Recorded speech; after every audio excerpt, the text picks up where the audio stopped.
Баяғыда бір жолаушы келе жатып, сандық тауып алады. Ашып қараса, ішінде алтын тас жатыр екен. Құдай берді деп қуана бергенде, алтын тас дереу жыланға айналады. Жылан айтады: «Ей бейшара, не тапсаң да өз сорыңнан көр, сандықта жатып 1000 жыл бойына біреу мені босатса, алтынмен аптап, күміспен қаптаймын деп тілеген едім. Ешкім құтқармады. Бүгін кімде-кім құтқаратын болса, соны жұтамын деп серт бердім. Сен кезіктің. Енді сертімді орындаймын» дейді. Жолаушы шыр-пыр болып жалынса да жылан көнбейді. Кенеттен оның көзі оты жолаушыны көріп қалады. Қуанған жолаушы олардан араша сұрайды. Олар жыланнан қорқып, бұл жылан үлкен екен, бұған шамамыз жетпес деп кетіп қалады. Жылан жақындай бергенде бейбақ, өлген жерім осы болды ғой дей бергенде тағы 5 кісінің сұлбасы көрінеді. Жолаушы құтқар деп жалынады. 30-дың шамасы жетпегенде біздің шамамыз қайдан жетсін деп олар да кетіп қалады.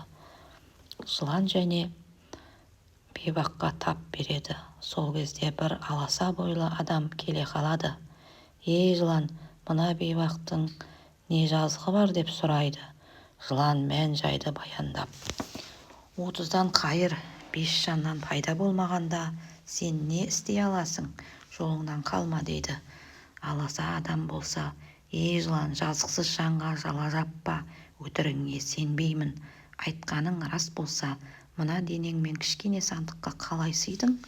Көз көрмей көңіл сенбейді» дейді.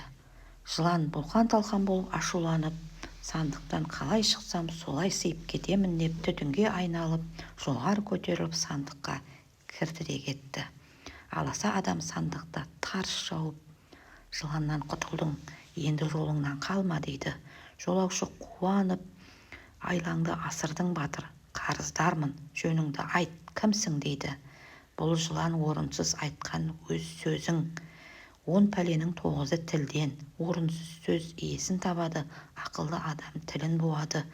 30 кісі ұстамаған оразаң, 5 кісі қаза қылған 5 уақыт намазың, құлшылыққа салғырт қарадың, олардан қайран болмады. Бірақ сен жұма сайын 7 шелпек пісіріп, кедей-кепшіктерге садақа бердің. Мен өзің пісіріп таратқан шелпекпін. Сені құтқаруға Құдай жіберді депті.